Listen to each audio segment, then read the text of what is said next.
దేవాదాయ శాఖ విశాఖ అసిస్టెంట్ కమిషనర్గా పనిచేసిన శాంతి అక్రమాలు చేశారని ఆరోపణలు వచ్చాయి. ఈ శాఖలో అధికారులు తనిఖీలు నిర్వహిస్తున్నారు. కృష్ణా, ఎన్టీఆర్ జిల్లాల నుంచి 11 టీంలు ఉమ్మడి తూర్పుగోదావరి జిల్లాలోని పలు ఆలయాల్లో తనిఖీలు చేస్తున్నాయి. రాష్ట్ర వ్యాప్తంగా తనిఖీలు జరుగుతున్నాయని దేవాదాయ శాఖ కాకినాడ డిప్యూటీ కమిషనర్ మేడేపల్లి విజయరాజు తెలిపారు.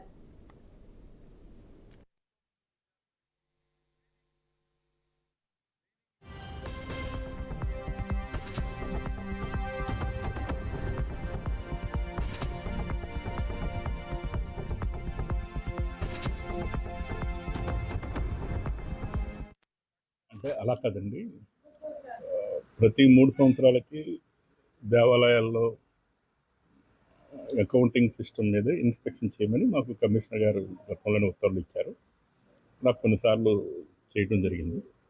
అయితే కొన్ని చోట్ల ఆరోపణలు వచ్చిన చోట అది ఇది ఒక అడ్మినిస్ట్రేషన్లో పార్ట్గా కొంతమంది టీముల్ని మన మండపేట కాన్స్టిట్యున్సీలో సర్వే చేస్తాం.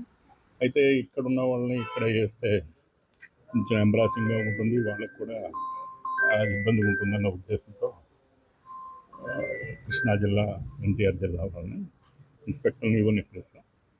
అప్పుడు ఏమవుతుందంటే ట్రాన్స్పరెన్సీగా ఉంటుంది, ఏదన్నా సిస్టమ్ ఉంటుంది.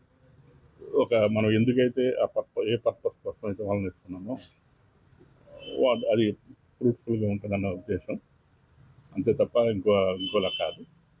ఇది ఒక పార్ట్ ఆఫ్ అడ్మినిస్ట్రేషన్. ఒక ఎగ్జిక్యూటివ్ ఆఫీసర్